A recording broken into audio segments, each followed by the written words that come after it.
Assalamualaikum warahmatullahi wabarakatuh dan selamat pagi semuanya. Hari ini kita akan bahas materi berikutnya yaitu tentang elastisitas dan hukum Hooke. Dengan pokok bahasan yang pertama yaitu kita akan bahas mengenai apa itu tegangan, regangan, dan modulus Young.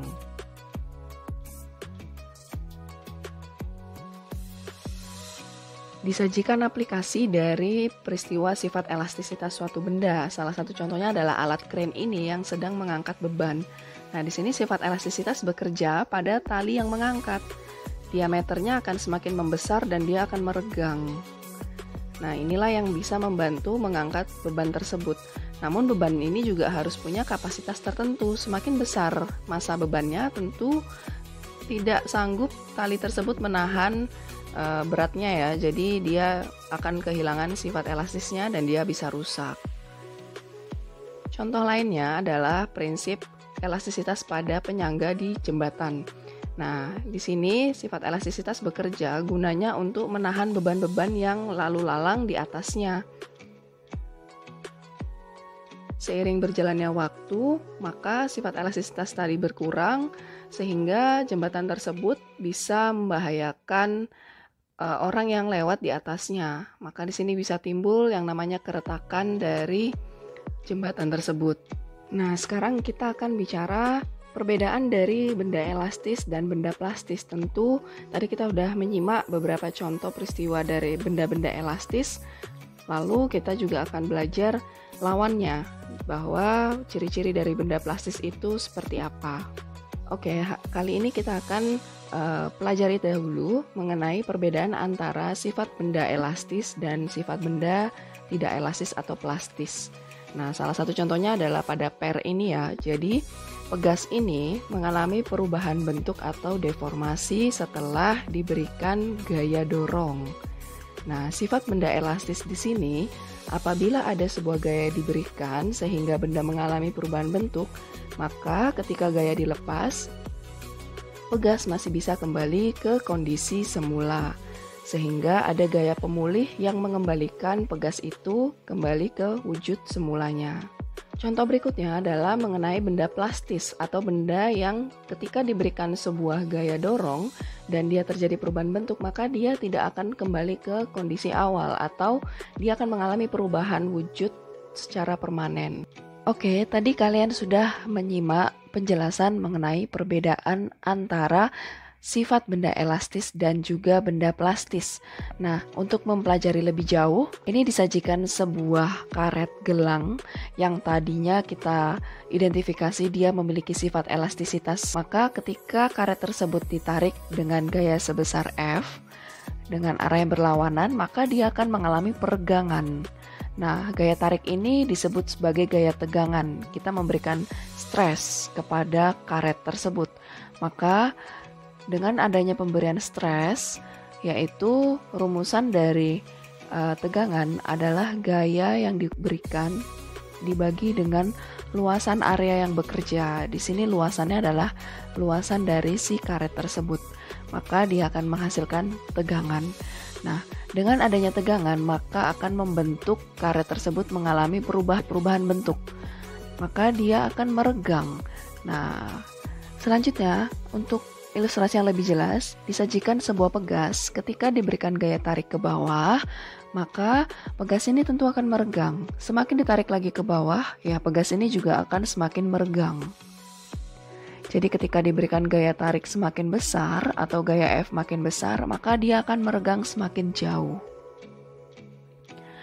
Oke, disajikan kurva elastisitas suatu benda yang mana aplikasinya kepada peristiwa pegas yang ditarik dengan gaya F atau stres sehingga dia meregang, maka akan menghasilkan diagram seperti gambar di sampingnya.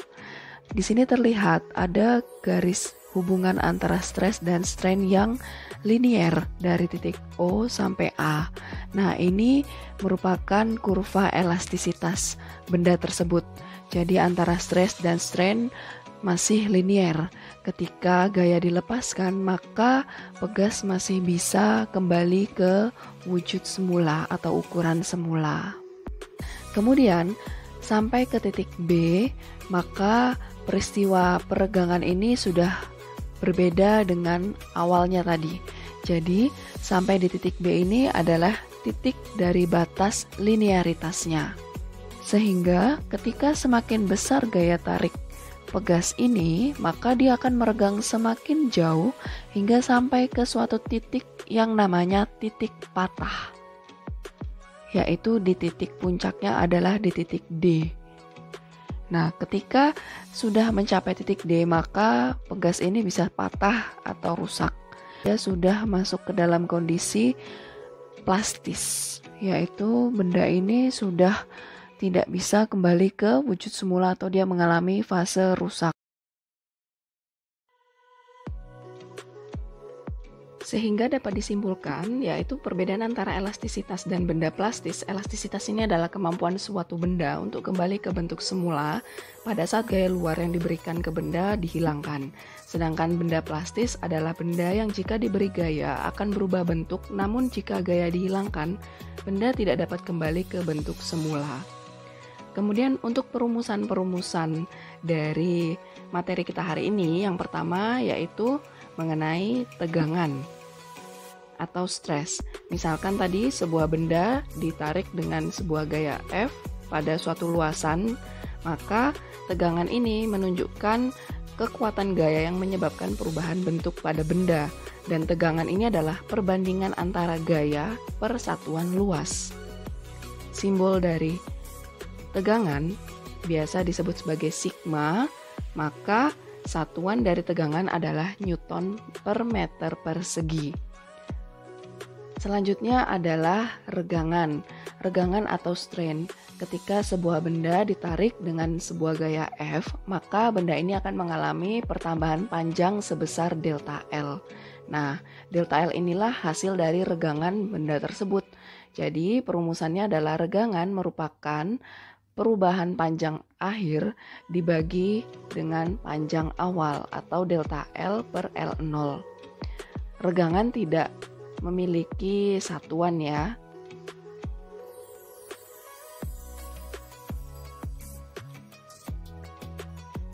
Yang ketiga adalah modulus Young. Nah, modulus Young ini merupakan perbandingan antara tegangan terhadap regangan. Nah, hubungan antara tegangan dan regangan ini dinyatakan dalam nilai modulus elastisitas atau modulus Young. Sebenarnya modulus Young setiap benda itu berbeda-beda ya. Jadi, modulus Young ini simbolnya E besar adalah sigma dibagi dengan regangan.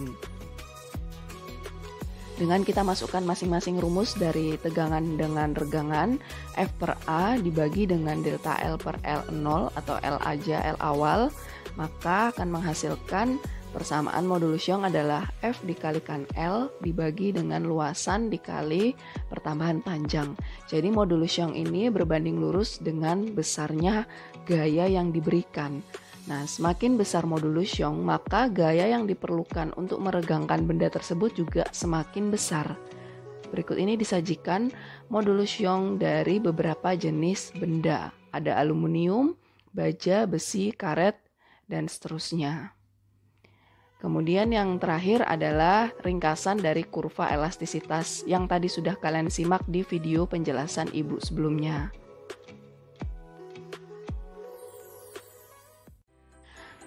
Assalamualaikum warahmatullahi wabarakatuh. Hari ini kita akan bahas materi berikutnya di dalam elastisitas dan hukum Hooke. Untuk bagian kedua adalah hukum Hooke, pegas, serta energi potensial pegas. Kali ini kita akan bahas bagaimana teori dari hukum Hooke. Teori hukum Hooke ditemukan oleh Robert Hooke pada tahun 1600 yang merupakan seorang ilmuwan Inggris dengan memperoleh hasil teori berdasarkan hasil eksperimen. Nah, eksperimennya ini menggunakan rangkaian pegas dengan suatu beban atau gaya yang menghasilkan bagaimana hubungan antara gaya sebanding dengan pertambahan panjang. Misalnya sebuah pegas memiliki panjang mula-mula L ditarik dengan sebuah gaya eksternal atau gaya luar F, tentu pegas ini akan meregang. Nah, pertambahan panjang inilah yang kita tulis sebagai delta L, sehingga diperoleh kesimpulan bahwa gaya sebanding dengan pertambahan panjang. Nah, karena ada sebuah kesebandingan, kita perlu yang namanya konstanta pembanding. Di sini konstanta pembandingnya adalah konstanta pegas. Konstanta pegas setiap benda berbeda-beda ya, jadi menunjukkan sifat elastisitas suatu pegas. Semakin besar gaya tarik, maka delta L-nya juga akan semakin besar. Inilah yang disebut sebagai teori hukum Hooke. Tentu ketika kalian menarik sebuah pegas, maka kalian akan merasakan gaya lawan ketika kalian memberikan suatu gaya tarik. Nah, gaya lawan inilah yang disebut sebagai gaya pegas atau gaya pemulih. Nah, gaya pemulih ini yang arahnya berlawanan dengan arah gaya yang kalian berikan. Jadi dia melawan juga dari arah simpangan benda tersebut. Nah, besarnya gaya pemulih ini biasa kita tulis dalam hukum Hooke bernilai negatif, sehingga F sama dengan negatif K delta L. Nah, F ini arahnya berlawanan dengan arah simpangan pegas itu. Sehingga ketika ada gaya pemulih, maka itu yang menyebabkan pegas kembali ke titik setimbangnya lagi. Sehingga dapat disimpulkan dari isi hukum Hooke, yang pertama adalah apabila pegas ditarik dengan suatu gaya tanpa melampaui batas elastisitasnya, maka pada pegas bekerja gaya pemulih yang sebanding dengan pertambahan panjang benda, namun arahnya berlawanan benda. Nah, sehingga kita bisa tuliskan hukum Hooke F sama dengan K delta X atau F pegas sama dengan min K delta X. Berikutnya, hukum Hooke diilustrasikan ke dalam metode grafik. Nah, grafik ini diperoleh dari hasil percobaan hukum Hooke, di mana hubungan antara F dan delta X linier, dan garis gradien kemiringan ini menunjukkan nilai dari konstanta pegas. Semakin besar F, maka delta X-nya juga semakin besar. Misalnya saja kita ambil salah satu contoh kasus, dengan konsep hukum Hooke F sama dengan K delta X. Misalnya sebuah pegas ditarik dengan gaya sebesar 10 Newton, maka dia akan mengalami pertambahan panjang. Misalnya kita ambil data mengalami pertambahan panjang sebesar 0,5 meter. Nah, maka ketika kita ingin menentukan berapa besar konstanta pegasnya, kita tinggal cari menggunakan hukum Hooke. K sama dengan F dibagi delta X. Maka gayanya adalah 10 Newton dibagi dengan pertambahan panjang 0,5 meter. Maka hasilnya adalah 10 dibagi 5/10. Maka nilai dari konstanta pegas 10 dikali 10/5. Maka hasilnya adalah 20 Newton per meter. Nah, jadi nilai konstanta pegasnya adalah 20 Newton per meter. Sehingga ketika kita cari tahu misalkan dia bertambah panjang lagi sebesar 20 Newton, maka pertambahan panjang pegasnya menjadi 1 meter. Maka kita juga bisa menentukan konstanta pegas yang kedua.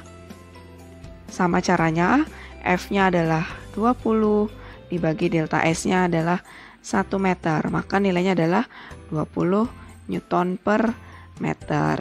Jadi nilai konstanta pegasnya selalu tetap, yaitu sebesar 20 Newton meter.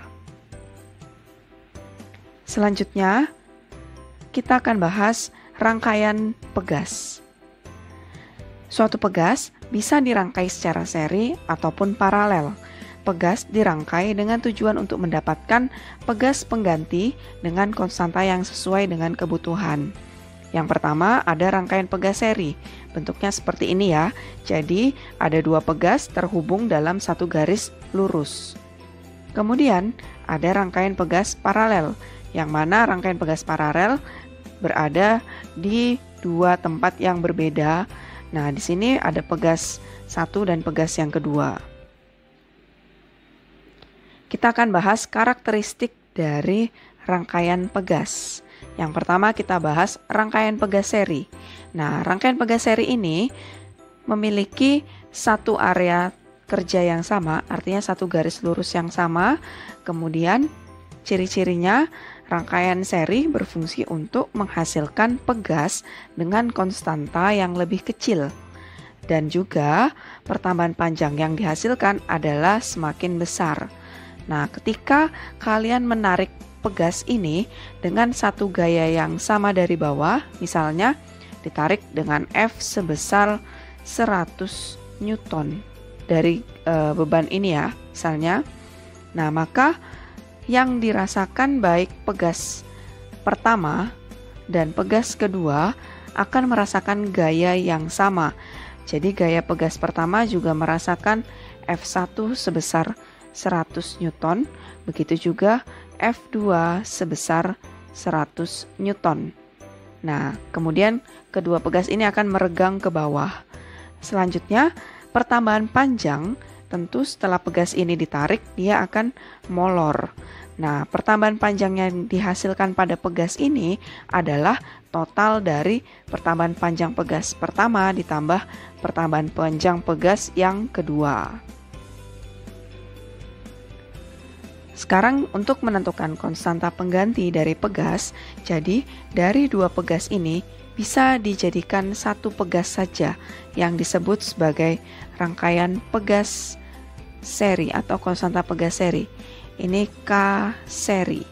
Nah, jadi kita menggabungkan dari dua pegas seri ini dengan rumus 1 per K seri sama dengan 1 per K1 ditambah 1 per K2 apabila pegasnya lebih dari 2 ditambah 1 per K3 dan seterusnya. Berikutnya kita akan bahas karakteristik pegas paralel, di mana pegas paralel ini tidak berada pada satu kerja yang sama, satu garis kerja yang sama, tetapi dua sisi yang berseberangan. Nah, ciri-cirinya rangkaian paralel berfungsi untuk menghasilkan pegas dengan konstanta yang lebih besar, sehingga pertambahan panjang yang dihasilkan akan lebih kecil. Ciri-ciri yang kedua, ketika kalian menarik pegas ini dengan satu gaya F, misalkan F-nya sebesar 100 Newton, maka kedua sisi pegas paralel ini akan merasakan gaya yang membagi sama rata. Jadi F1 yang sebelah kiri nilainya adalah 50 Newton, sedangkan F2 yang sebelah kanan adalah 50 Newton. Maka gaya pegas total adalah 100 Newton. Jadi gaya pegas total ini terbagi sama rata di kedua sisi pegas paralel tersebut. Dengan syarat konstanta pegasnya harus sama ya. Berikutnya, ketika kalian menarik kedua pegas ini, tentu mereka akan bergerak bersama-sama. Maka sudah jelas akan mengalami pertambahan panjang yang sama atau peregangan yang sama. Untuk menentukan konstanta pegas pengganti, jadi dari dua pegas paralel ini kalian bisa mengganti ke dalam satu konstanta pegas paralel saja. Nah, dijadikan satu konstanta pegas paralel dengan cara menjumlahkan K1 ditambah K2. Apabila ada lebih dari 2, maka ditambah dengan kelipatan konstanta pegas paralelnya.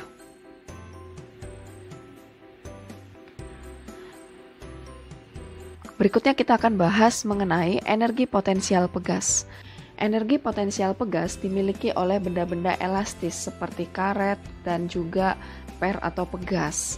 Nah, energi potensial ini dimiliki ketika benda tersebut mengalami penyusutan atau peregangan.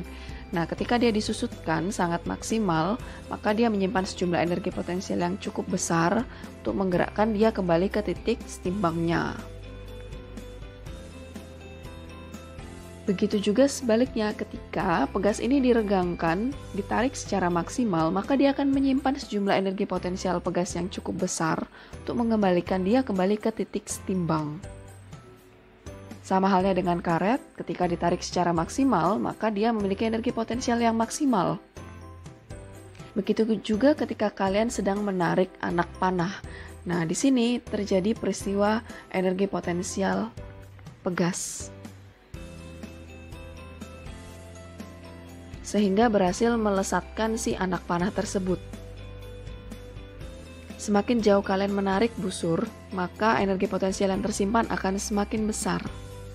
Definisi dari energi potensial sendiri itu adalah energi yang disimpan suatu benda akibat posisi atau kedudukannya terhadap titik acuan. Energi potensial pegas ini adalah energi yang disimpan oleh pegas ketika dia mengalami perubahan posisi ketika dia ditarik dengan suatu gaya. Nah, titik acuan dari energi potensial pegas adalah titik setimbangnya.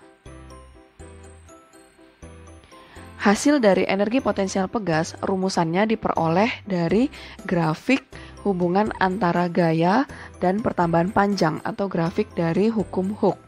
Energi potensial pegas diperoleh dari luasan daerah di bawah grafik F dan delta X, di mana kita tahu bahwa luasan daerah grafik ini membentuk segitiga. Nah, rumusan dari luas segitiga adalah setengah kali alas kali tinggi. Alasnya digambarkan sebesar delta X, sedangkan tingginya adalah nilai dari gaya F. Maka setengah alas kali tinggi menghasilkan setengah F delta X. Sehingga kita bisa peroleh rumusan energi potensial adalah setengah F delta X atau setengah K delta X kuadrat. Kenapa bisa diperoleh rumusan setengah K delta X kuadrat? Karena kita menggunakan pelibatan dari hukum Hooke. Kita uraikan dari nilai F. Kita tahu bahwa F adalah K delta X. Ini hukum Hooke. Karena delta X-nya ada 2, maka kita bisa satukan menjadi delta X kuadrat. Jadi kalian bisa pakai rumusan yang ini atau rumusan yang kedua. Oke, kali ini kita akan belajar dan menganalisis bagaimana perubahan energi yang terjadi pada gerak osilasi atau gerak bolak-balik dari sistem pegas ini. Saat pegas ini ditarik dengan gaya yang maksimal dari titik setimbangnya, misalnya dia akan bergeser sejauh ini, maka tentu energi potensial yang disimpan oleh pegas akan semakin besar atau energi potensialnya maksimal. Sedangkan energi kinetiknya bernilai 0 karena di suatu titik maksimalnya dia akan diam sesaat. Kemudian dengan maksimalnya energi potensial membuat pegas ini kembali menyusut sehingga energi kinetik yang tadinya 0 akan maksimal. Ketika pegas ini berada di titik termampatnya, maka energi potensialnya akan kembali maksimum, sedangkan energi kinetiknya akan 0 kembali karena dia sesaat akan berhenti. Nah, kemudian maksimalnya potensial akan digunakan untuk bergerak kembali, hingga suatu ketika dia akan berada selalu melewati titik setimbangnya lagi. Nah, ketika berada di titik setimbang, tentu energi kinetiknya sangat maksimal. Sedangkan potensialnya bernilai 0. Kenapa potensial bernilai 0? Karena titik setimbang itu adalah titik acuan si pegas ini untuk memiliki energi potensial tadi. Dan dia kembali ke titik asalnya. Oke, sekian penjelasan hari ini mengenai sistem pegas dan juga energi yang terjadi pada pegas tersebut. Sekian, terima kasih.